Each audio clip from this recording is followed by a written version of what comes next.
So during the course of this last week or so, talking about loans and interest and payments and this, that, and the other, I really wanted to show you guys this, and I don't have a good way to present it or break it down, but it's really kind of interesting from a math standpoint. This thing called an amortization schedule. I've never been able to pronounce it right, but anytime you actually take out a loan, be it at a bank for a car, a house, anything, you get one of these schedules. Basically, what it's a breakdown of every single payment that you're going to make from the day you sign the paperwork until the end of the term of your loan. So, just to kind of show you what I'm talking about here. Um, if you're not watching this full screen, I would suggest you blow this up real quick so you can see kind of what's going on here. I'm going to input the amount of a loan. So just $125,000. Let's say we're buying a house. Right now, mortgage rates are pretty cheap, so they're about 3%. But typically, the length of a term of a mortgage loan is 30 years. So I'm going to put 30 in here for the years. Now, you guys can't see what's going on here, but this spreadsheet has generated a list of every single payment from the time we sign the paperwork through 360 months. That's 3 years, 3 times 12. 3 years, 30 years times 12 months is 360 months. And if you look, a lot of these numbers, especially right here down the middle in column E, that's your monthly payment. You're going to pay $512.01 every single month. That's your scheduled payment. But if you look, this is, I want to zoom in on these two columns right here. The principal and the interest, right? When you borrow money from a bank, part of your monthly payment is going to go to the amount of money you borrow, and part of your monthly payment is going to go towards the interest of the loan, right? The finance charge, the bank's profit, however you want to think of it. And if you notice, the very first payment, your principal is $214.51, and your interest is $312.50. You're paying more in interest than you are on principal when you get a mortgage loan. And it is that way for quite some time.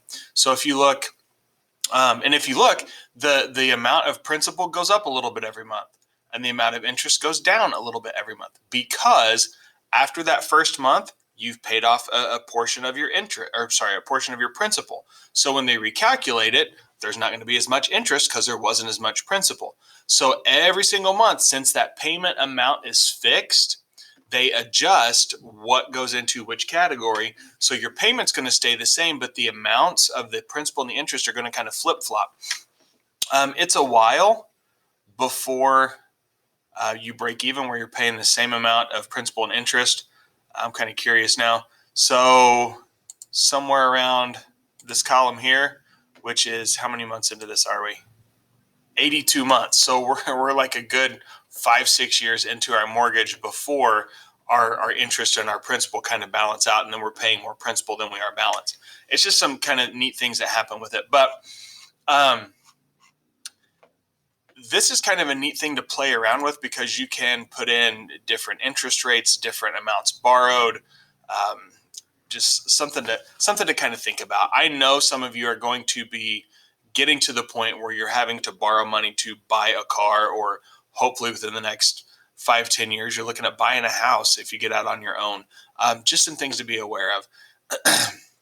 So there's not an assignment to go with this. I'm posting this on a Friday. I just hope some of you watch it and kind of get something out of it. It's interesting, to say the least. If you look at, the first time I ever saw one of these, when I bought my first house, like back in 2001 or so, I just thought it was a real kick in the pants that you were paying more on interest than you are on principal. And it takes a while for that to balance out. Again, that's for a mortgage. If we did like a 5-year car loan, and let's make that $1,000 for a car, it's a little bit different, but it's still kind of the same. It looks like this on a car loan, we'd be paying more principal than interest.